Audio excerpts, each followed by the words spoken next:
वीतराग परमात्मा आत्मज्ञानी सतगुरुदेव एवं आगम वाणी को भावमय वंदना। उपस्थित भव्य आत्माओं की भव्यता को प्रणाम। जो मिला और लगे कि बना रहे, मिलता रहे, साथ बना रहे, इसका उस मिले का सम्मान करें तो मिला हुआ साथ रहेगा। जो मिला और लगे कि न चाहिए, जरूरत का नहीं है, दुख देने वाला है, पीड़ा देने वाला है, उसका सम्मान न करे लेकिन अपमान भी न करे, उसकी उपेक्षा कर दे, वह मिला हुआ भी चला जाएगा। उपेक्षा इग्नोर कर दे, उसकी तरफ ध्यान ही ना दे, वो चला जाएगा।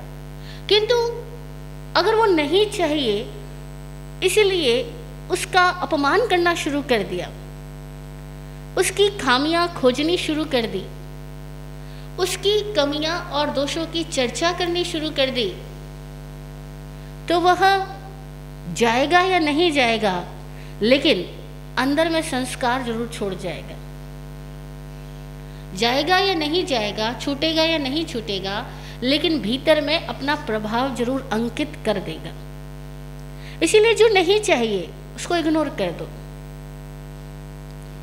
चाहे वो किसी की बात हो, चाहे वह कोई वस्तु सामान हो, चाहे वह किसी दुख देने वाले व्यक्ति का साथ हो या प्रतिकूल हालात हो। प्रतिकूल हालात भी नहीं चाहिए तो चर्चा मत करना, उपेक्षा करना, दूर हो जाएंगे। जो मिला और चाहिए और बनाए रखना चाहिए, मन करता है कि सदा रहे, उसका सम्मान करना, उसका गुणगान करना, उसकी उपयोगिता को समझना और महत्व देना, और उसको कभी दुरुपयोगित मत करना। जैसे स्वास्थ्य मिला है, सबको सहज स्वाभाविक रूप से स्वास्थ्य मिलता है। अगर हम इस स्वास्थ्य का सम्मान करें, इस स्वास्थ्य का दुरुपयोग ना करें, इस स्वास्थ्य का महत्व समझें, तो हमारा स्वास्थ्य टिका रहेगा, बना रहेगा। और हमें अपने इस स्वास्थ्य होने का कोई भान न रहे, हम इसको इग्नोर करें, हम इसका अनावश्यक उपभोग करें, खूब खाएं, क्योंकि मैं तो बीमार पड़ता ही नहीं, इसीलिए खूब मीठा खा सकता हूँ, क्योंकि मैं तो बीमार पड़ता ही नहीं, इसीलिए कैसा भी खाना खा सकता हूँ। और अब हमने इस स्वास्थ्य का दुरुपयोग करना शुरू कर दिया, तो जो स्वास्थ्य मिला है वो चला जाएगा, बीमार हो जाएगा। ऐसे ही रिश्ते हमको मिले,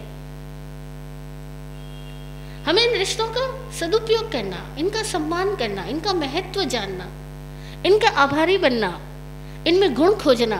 रिश्ते टिकेंगे, बने रहेंगे। लेकिन हमने इनका अनावश्यक उपयोग करना शुरू कर दिया, किसी भी रिश्ते का बाउंड्रीज क्रॉस करनी शुरू कर दी, दुरुपयोग किया, उपेक्षा की, अपमानित किया, दोष देखा, तो ये जो रिश्ते हैं वो चले जाएंगे, वो टूट जाएंगे। कई लोगों के मन में एक सवाल आता है कि कुछ लोग मरते दम तक अपने घर परिवार का प्यार पाते हैं, सम्मान पाते हैं, धन इकट्ठा किया हो तो धनवान बने भी रहते हैं, यश पाया हो तो मरने के क्षणों तक उनका यश कायम रहता है।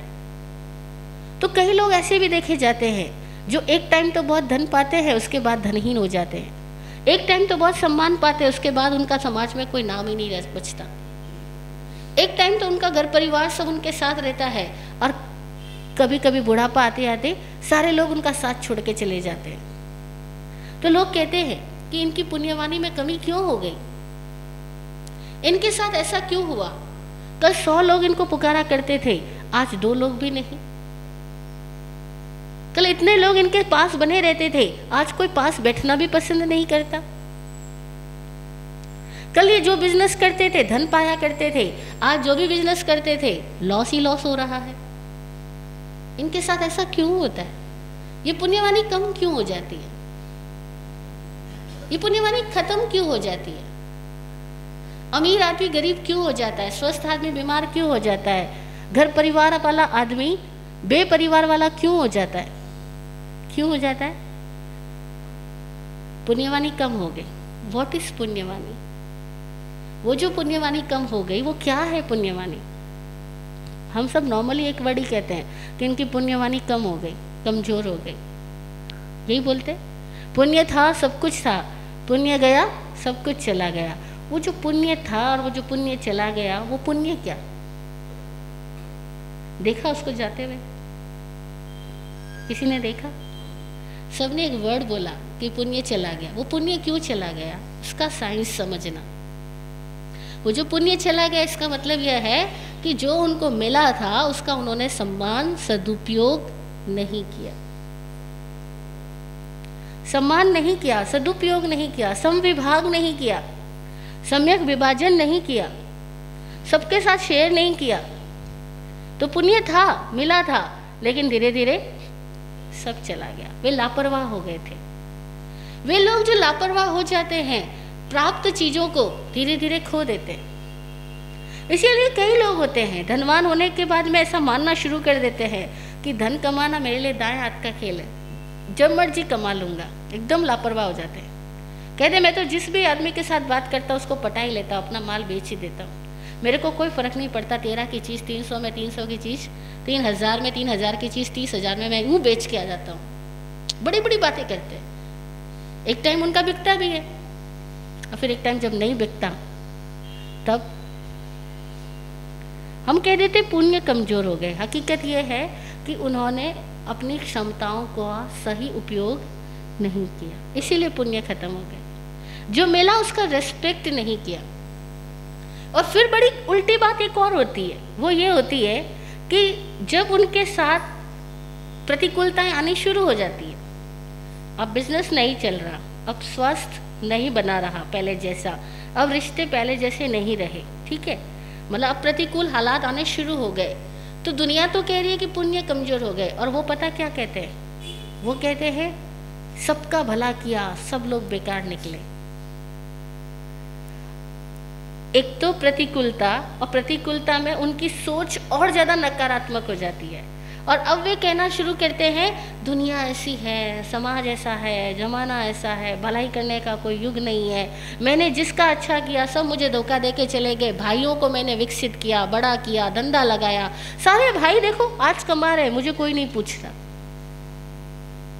आज प्रतिकूलता है, लोग कहते हैं पुण्य खत्म हो गए, पर हकीकत है कि उस आदमी ने जब उसने अपने भाइयों को पढ़ाया लिखाया, बड़ा किया, व्यापार करवाया, तो उन्होंने अपने भाई का रिस्पेक्ट नहीं किया, कहीं न कहीं संविभाग नहीं किया, कहीं न कहीं भाइयों के रिश्तों का सम्मान नहीं किया, भाइयों की विशेषताओं का कभी गुणगान नहीं किया, भाइयों की कभी दिल से तारीफ नहीं की। पैसा तो उन्होंने दिया होगा, लेकिन उन भाइयों की कभी दिल से तारीफ नहीं की होगी, दिल से उस रिश्ते को नहीं निभाया होगा। आज उल्टा हो गया, तो वो नकारात्मक आदमी और ज्यादा नकारात्मक होता चला जाता है। एक तरफ तो प्रतिकूल हालात और अब उसकी सोच और ज्यादा नकारात्मक, तो वो कहता है कि लोग ही खराब निकले।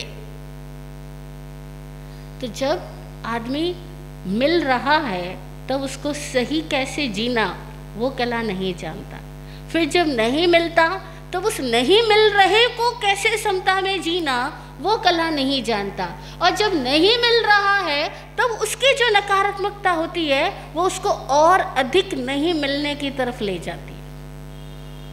सपोज भाई से रिश्ता खराब हुआ, अब वो अपने भाई के प्रति बाजारों में बैठ बैठ करके गालियां देता है। अब भाई को पता लगेगा तो क्या वो उसके पास मिलना चाहते हुए भी मिलना जा पाएगा? वो उससे मिलना चाहता भी होगा तो भी नहीं जा पाएगा, क्योंकि उसको ये पता लग चुका होगा कि मेरा भाई मेरे बारे में क्या क्या बाजार में बोल रहा है, पड़ोसियों को बोल रहा है, दूसरे रिश्तेदारों को बोल रहा है। अब मुझे इसके पास जाने वाला था, मैं अब नहीं जाऊंगा, अब देखो वो आदमी प्रतिकूल हालात में समता नहीं रख पाया, नकारात्मक हुआ, और उसकी नकारात्मकता ने उसकी नकारात्मक परिस्थितियों को और कई गुना अधिक बढ़ा दिया। दुखी आदमी द्वेष से भरता है।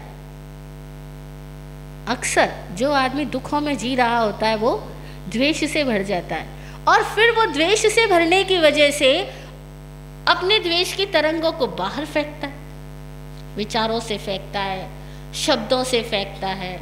कई लोग तो हाथ में सामान उठा करके भी पटक देते हैं, फेंक देते हैं, क्योंकि वो दुखी होते हैं, गुस्से से भरे हुए होते हैं।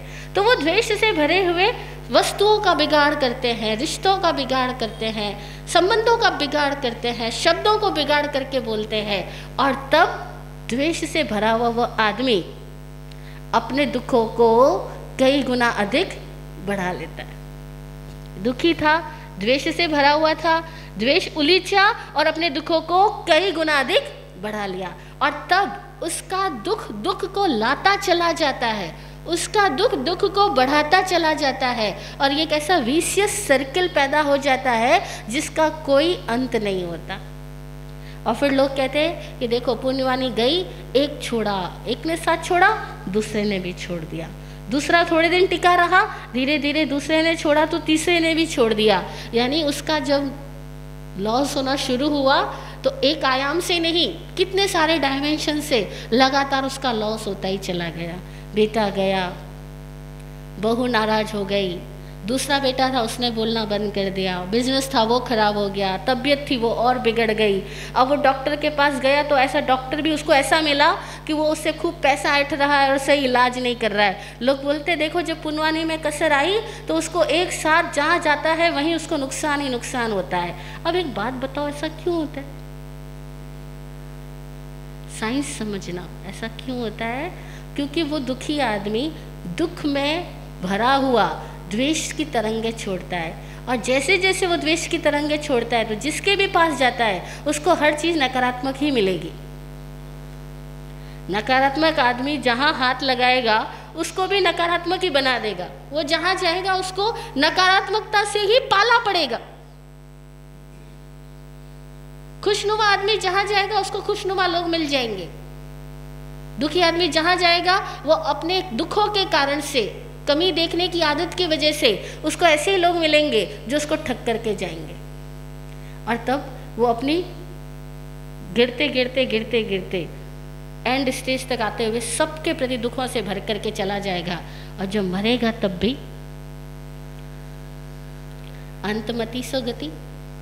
दुखद हालातों में लगातार परेशान आदमी मरा तो भी परेशानियों वाले स्थानों में जाकर के ही पैदा हो गया, दुखद स्थानों में जाकर के पैदा हो गया। एक बार ब्रेक फेल हो जाए और गाड़ी गिरना शुरू हो जाए उसके बाद उसको संभालना आसान नहीं है। एक बार पैर स्लिप हो जाए उसके बाद एक सीढ़ी चुके तो बाकी सारी सीढ़ियाँ चुक जाता है आदमी। फिर गिरने वाला आदमी गिरता ही जाता है, गिरता ही जाता है, गिरता ही जाता है। गिरने वाले आदमी को एकदम से स्टॉप करना और रोक पाना मुश्किल है। उसको जो कोई अच्छी बात भी समझाने जाता है ना तो उसको भी कहता है आप क्या जानो, जाके पैर न फटी बीवाई सो क्या जाने पीर पर आई। आपको क्या पता मेरा दुख क्या है? मैंने इतने कष्टों को भोग करके परिवार खड़ा किया, आज सब साथ छोड़ के चले गए। मेरा दुख क्या वो मैं ही जानता हूँ, मेरा अपमान क्या वो मैं ही जानता हूँ, मेरी परेशानियाँ क्या वो मैं ही जानता हूँ, मेरे बिजनेस में लोगों ने मेरे साथ जितना बुरा किया वो केवल मैं ही जानता हूँ। मुझे उपदेश देना बहुत आसान है, सब बातें मैं जानता हूँ, मुझे कुछ मत सुनाओ। लोग कहेंगे अरे भाई साहब थोड़ा समझ लो, थोड़ा समता रख लो। वो कहेगा अपने आप में रख लो समता, मुझे उपदेश देने की जरूरत नहीं है। अब द्वेष से भरे हुए आदमी को कोई उपदेश लागू नहीं होता, वो सुनना ही पसंद नहीं करता। आज हम ये बात क्यों कर रहे हैं? इसीलिए कर रहे हैं ये हमारे अच्छे दिन चल रहे हैं, इन अच्छे दिनों में ही हम ज्ञान को उपलब्ध हो जाएं, क्योंकि बुरे दिनों को जब भोग रहे होता है आदमी तब ज्ञान को उपलब्ध होने की चांसेस बहुत कम होती है। तब उसको कोई समझाए तो भी वो समझ जाए इसकी संभावना बहुत कम। मुश्किल से कोई 100,000 में कोई एक आध व्यक्ति होगा जो दुख के क्षणों में भी ज्ञान को विचार सके, ज्ञान को उपलब्ध हो सके। सुख के क्षणों में ही ज्ञान की इतनी आराधना कर लो, सही समझ डेवलप कर लो कि हमारी जिंदगी में वो दुख वाले दिन आए ही नहीं, आएंगे नहीं। अगर हमें इन सुखों को सही तरीके से उपयोग करने की कला आती है, प्राप्त चीजों का सही सम्मान करना आता है, सदुपयोग करना आता है। हम खा सकते, इसका मतलब ये नहीं हम खूब खाएं। हम बोल सकते, इसका मतलब ये नहीं हम खूब बोलें। हमारे पास बहुत अच्छे रिश्तेदार हैं, इसका मतलब ये नहीं है कि हम इन रिश्तेदारों को दुरुपयोग करें। हमें जो चीज़ मिली है हमें उसका सही उपयोग करना आए, समविभाग करना आए, सम्मान करना आए, गुणों की तारीफ करना आए, रिश्ते बनेंगे, बने रहेंगे। हम मरते दम तक भी सुखी जिंदगी जीते हुए मरेंगे। बहुत लोग हैं जिनका ग्राफ ऊपर है और ऊपर ही रहता है, नीचे नहीं आता। लेकिन जिनका ग्राफ ऊपर उठता है, नीचे आ जाता है, उनको अपना निरीक्षण करना ही चाहिए। और जिनका ग्राफ ऊपर है उनको अपना निरीक्षण सतत रखना चाहिए, क्योंकि एक बार गलती हो गई शुरू तो वो गलती कौन सी कहाँ कैसे छेद कर देगी। और कितनी बढ़िया चलती हुई नाव को भी एक छेद मिल जाए तो डुबा देती है। कितनी बढ़िया नाव चल रही हो, लेकिन एक छेद हो जाए तो वो नौका को डुबा देती है। हमारी पुण्यवाणी बहुत अच्छी चल रही है। पुण्यवाणी मतलब क्या, कि हमारी समझ सही चल रही है, हमारे सुख के दिन चल रहे हैं, तो हमें इसी में समझ डेवलप कर लेनी, ताकि कभी दुख के दिन न आए। क्योंकि द्वेष से भरे हुए आदमी को फिर बोधि मिलना बहुत मुश्किल है।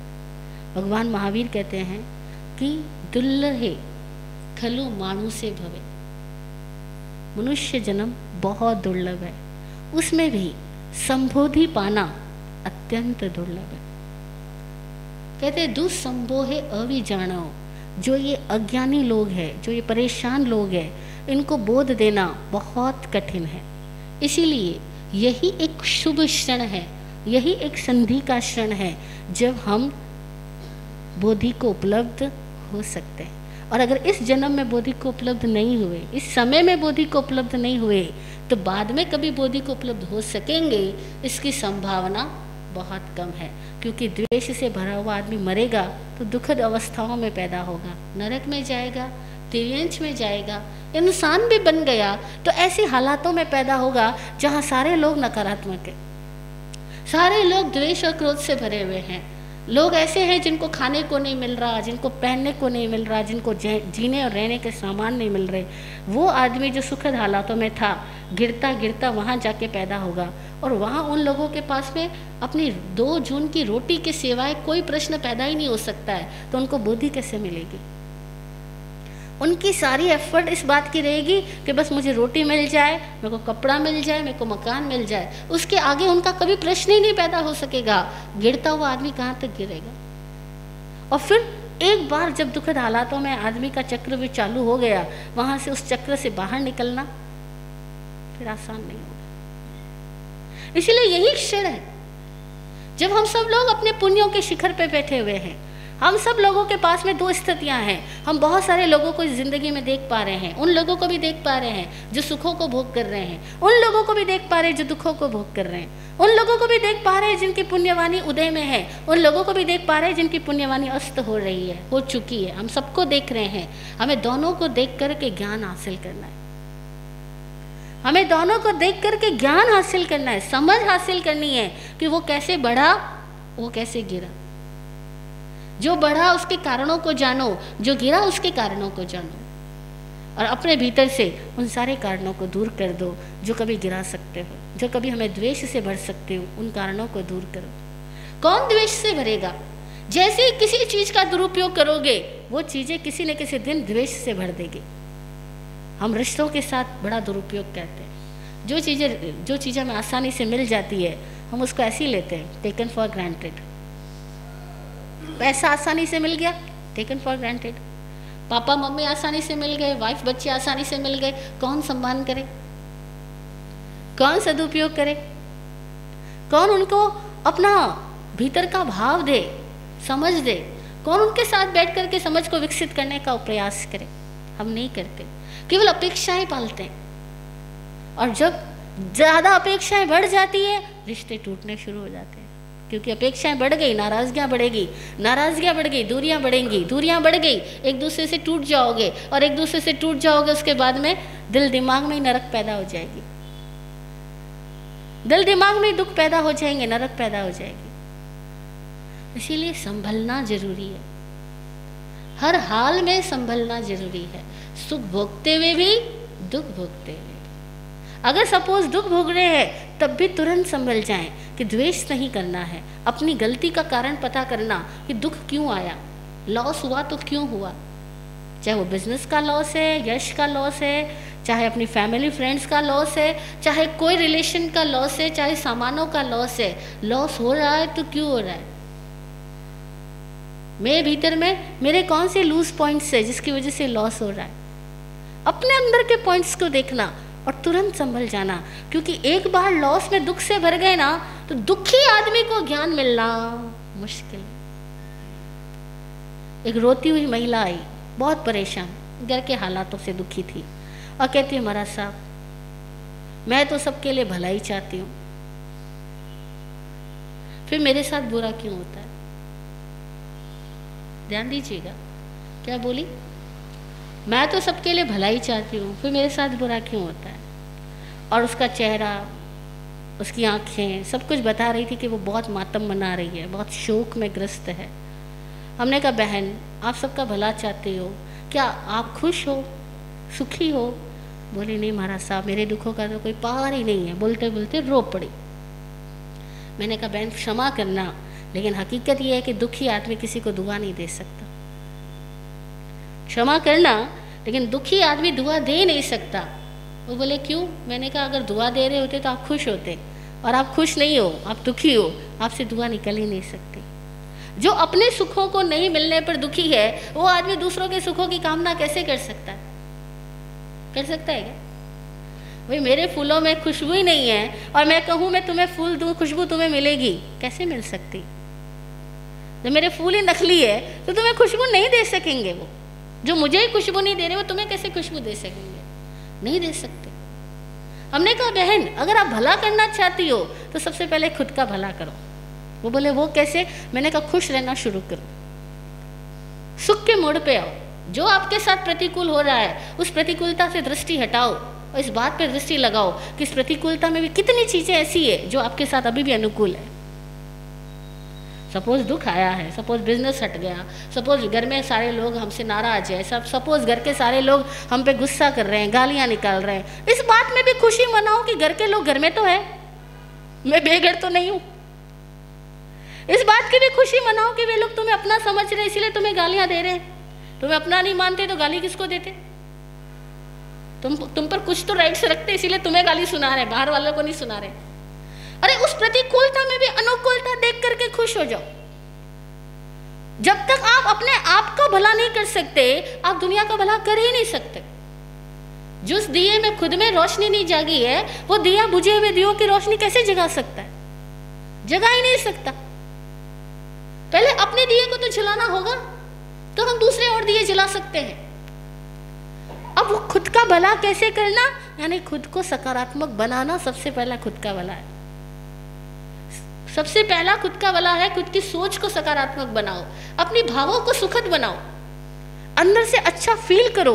जब आप अच्छा फील करते हुए दुआ करोगे तो दूसरे को दुआ लगेगी, दूसरे का अच्छा होगा। और आप कहते हो मैं तो बहुत परेशान हूँ और दूसरों के लिए दुआ करती हूँ, वो दुआ नहीं होती। कहीं ना कहीं गहरे में ईर्ष्या ही छुपी होती है, कहीं ना कहीं गहरे में शिकायत ही बनी रहती है, और शिकायती आदमी दुआ कर ही नहीं सकता। शिकायतों से भरा आदमी दुआ नहीं कर सकता है और उस तरह से वो कभी कोई प्रकार का पुण्य नहीं कर सकता। पुण्य क्या है, पवित्र भाव। पुण्य है सकारात्मक भाव, पुण्य है मन की प्रसन्नता। और अगर मन की प्रसन्नता नहीं है तो पुण्य तो हो ही नहीं रहा। मन ना खुश है और वचन से अच्छा बोलने की कोशिश भी कर लो, उन वचनों में प्राण कहां से लाओगे। मन ना खुश है और आप सोचो ऊपर से अच्छा बोल दूंगा तो प्राण कहां से आएगा, और बिना प्राण के प्रभाव कहां से आएगा। तो जब अच्छे दिन चल रहे हो उस समय संभलना। अभी पुण्यवानी है, अभी संबोधि को उपलब्ध हो जाओ, अभी सम्यक ज्ञान को उपलब्ध हो जाओ। ये सबसे दुर्लभ क्षण है जो हमें मिले। हर प्रतिकूलता में भी बहुत सारी अनुकूलताएं हैं हमारे साथ में, उनको देखो, उनका सम्मान करो, उनका सदुपयोग करो, उनका शेयर करो, दिल से उनको तारीफ करो, महत्व समझो, वे खत्म नहीं होंगे। और प्रतिकूलता है तो धीरज रखो, अपनी कमियों को दूर करो, दूसरों पर दोषारोपण मत करो, दूसरों पर चीखो चिल्लाओ मत, दूसरों से अपेक्षा करके परेशान मत हो। किसी ने बहुत बुरा किया तब भी थैंक यू बोलो कि कुछ तो किया, ध्यान तो दिया। अगर ऐसा देख पाओ, ऐसा कह पाओ कि निमित्त तूने तो उपकार ही किया, दुख चाहे सुख मुझे कुछ तो दिया, निमित्त तूने तो उपकार ही किया, दुख चाहे सुख मुझे कुछ तो दिया। हाँ, प्रभु जी का अनुग्रह मुझ पे हुआ, समकित ने मेरे मन को छुआ। हाँ, प्रभु जी का अनुग्रह मुझ पे हुआ, समकित ने मेरे मन को छुआ। इस बात के लिए धन्यवादी बनो कि इतने दुर्लभ क्षण मिले कि गुरु का ज्ञान तो मिला, समकित ने मेरे मन को छुआ। और क्या बात है, निमित्त तूने तो उपकार ही किया, दुख चाहे सुख मुझे कुछ तो दिया। इस बात के लिए धन्यवादी बन जाओ कि कुछ तो मिला, कुछ तो है। किसी ने गाली भी दी तो मेरी तरफ देखा तो सही, उस बात के लिए धन्यवाद देना सीखो। देखो, आनंद ही आनंद हो जाएगा अगर हम सकारात्मक रह पाए और इन दुर्लभ क्षणों में संबोधि को उपलब्ध हो जाएं, हमारा पूरा जीवन सार्थक और सफल हो जाएगा। जय हो, जय हो, जय हो।